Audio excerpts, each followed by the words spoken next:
What's going on, everyone? ODC, it's me here, and I'm back with another action figure review.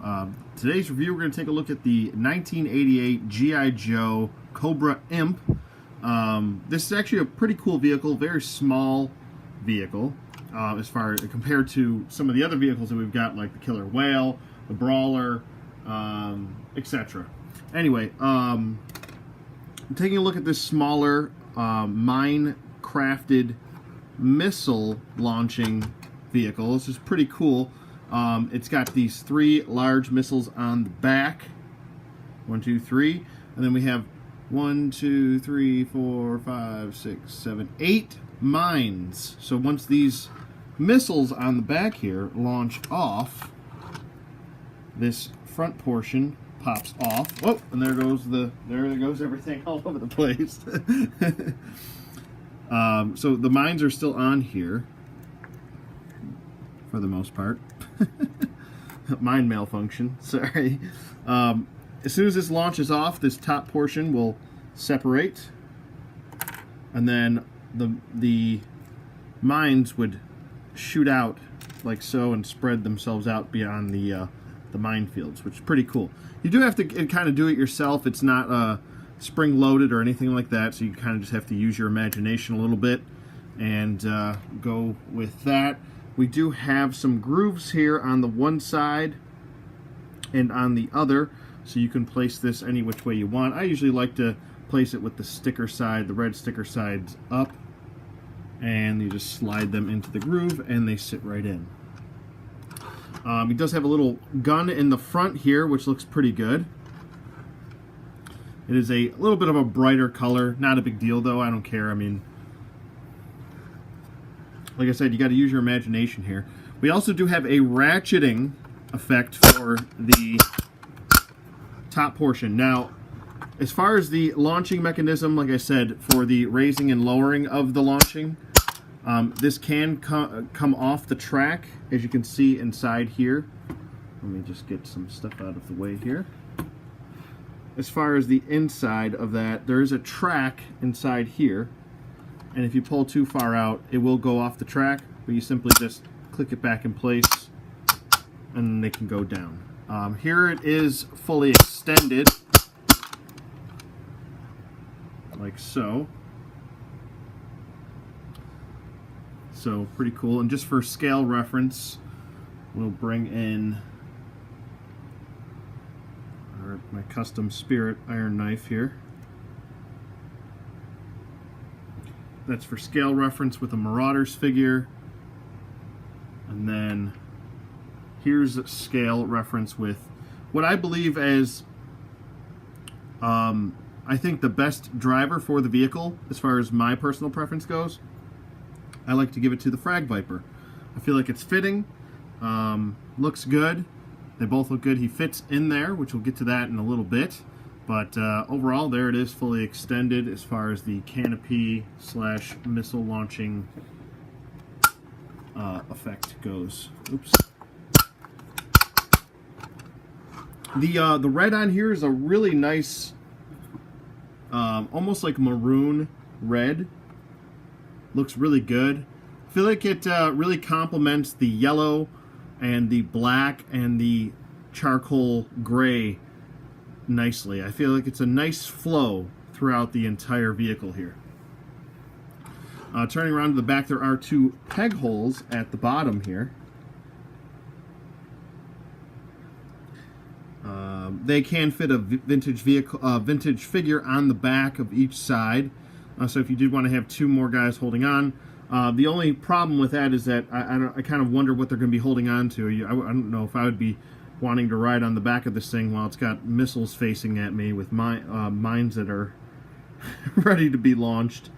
You know, there's no handles or anything for them to hold on. I mean, like I said, I guess you can use your imagination, but if you wanted to put 2 vintage figures on the back, you could. There is that option. As far as modern figures, I don't see it happening, especially those pegs are far too large. They're intended for vintage figures, seeing as this came out in 1988.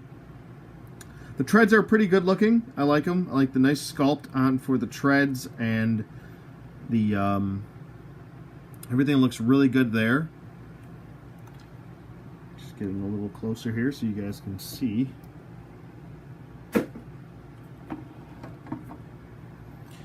Really nice sculpt here for this. The treads and the wheels. Flipping it around to the other side, it's pretty much the same sculpt, just reversed, or opposite, I should say.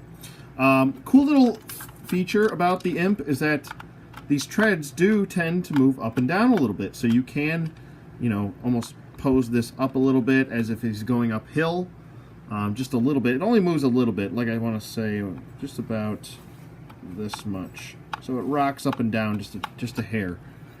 Same goes for this other side right here. It does rock up and down just a bit. It does have wheels on the bottom, so giving the illusion that the treads are actually working, but they are not, unfortunately. No big deal there. I actually don't mind non-working treads. I like the extra bit of sculpt that they did on the bottom here for the under chassis. I think that looks pretty good.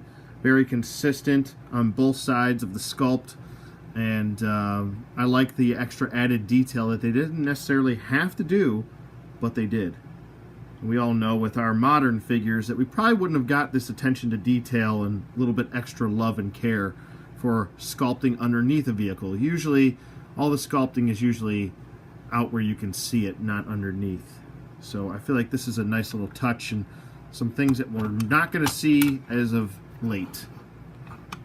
I want to lift this back up and show you kind of the details going on inside for the engine bay. Looks really good. Nice detail work going throughout that engine bay right there. Looks really good. I'm pretty pleased with how they decided to give us that added extra bonus detail as they did in the bottom of the Imp.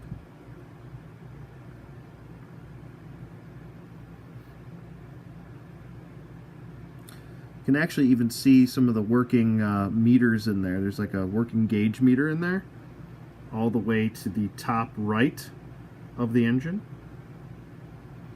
Looks really nice. Just a nice added detail. The more detail, the merrier for me, as far as especially a lot of these vintage vehicles go. The gun, like I said, is just a yellow plastic, but a nice sculpt for the gun. All of the missiles are sculpted exactly the same, with the grooves on both sides of each missile. It does come with some Killstreaks right here. Don't know if these are Joes or if these are vehicles destroyed. I'm willing to assume that since this thing drops mines, that those are Joes that were killed. Could also be vehicles though. If a vehicle went over a landmine, then kapooty. So I guess any way you want to look at it, you could. We've got two Cobra symbols, one on the side where the gun is, and then one in the front. And then lifting this up, we have missile alignment systems right here, and it's pointing the arrows where it's supposed to be. It says IMP 0-095. So that's pretty cool. It also says IMP on the other side, 0-095. So nicely done there. Don't really have any issues with much of anything. I mean, it's a smaller vehicle. You're only going to get about one guy really on here as far as modern figures go. And I'll just, for example, I will just toss in the Frag Viper really quick. Now, as far as the seating goes, if I wanted to take his backpack off, he would sit a little bit lower. And I'll just do that for you so you can get an idea of what he would look like without his backpack on.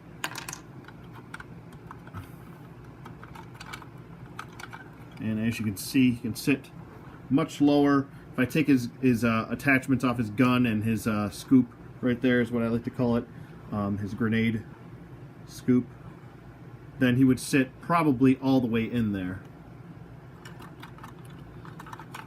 Let's get someone that I don't have to take this stuff off of. I'll just bring in this guy.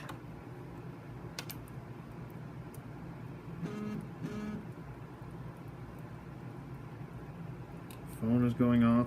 Come on.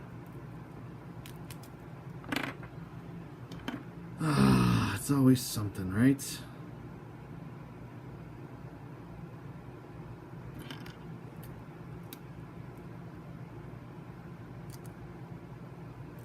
All right, well, that's not coming off. All right. I will grab another Joe.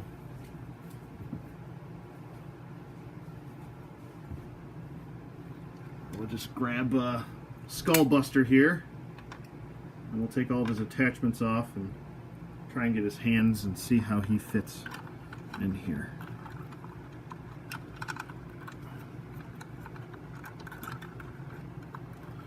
The seat in here is angled downward, so to get him all the way down you can, like so. Just kind of have to move him around a little bit, but you can get him further in there so you don't have his arms hanging out. As far as this gun goes, it does have a handle on this side, which I don't know if necessarily makes a whole lot of sense. I would think that the handle would have to be on this side for him to move that around if you wanted to have his arms out.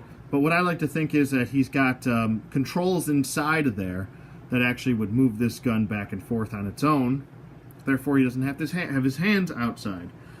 This way, if he's got a helmet, he's got some sort of way to defend himself right here, and then he can shoot off his missiles. Now, he would be very vulnerable from behind, but I mean, that's a lot of vehicles if you get behind a vehicle. This is pretty cool. I guess you could use the Range Viper for this, or any other vehicle driver from Cobra, or if you just wanted to have a specific character use it, you could have them to your liking, whichever character you wanted. I prefer the Frag Viper. I can't talk. Over all of them, just because I just feel like it's a kind of a theme. He's kind of an explosives expert, and he's setting off these mines, and I think it just fits for him. So that's my pair up, is the Frag Viper with his Cobra Imp. Let me know what your pair up would be with the Cobra Imp. And but yeah, I think that's pretty much it.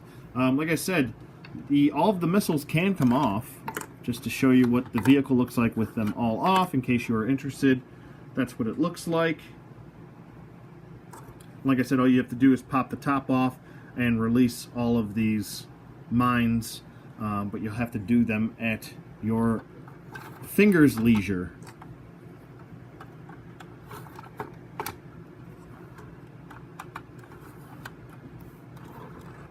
So a cool little vehicle.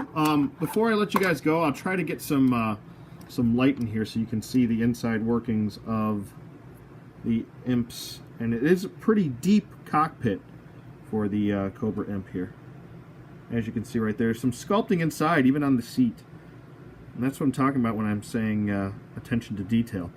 Also right here, as you can see, there is a monitor display. And it almost looks like to be like a little joystick right here, which is pretty nice. So anyway, you pretty much want to imagine this thing doing what it needs to do, which is pretty much laying down mines.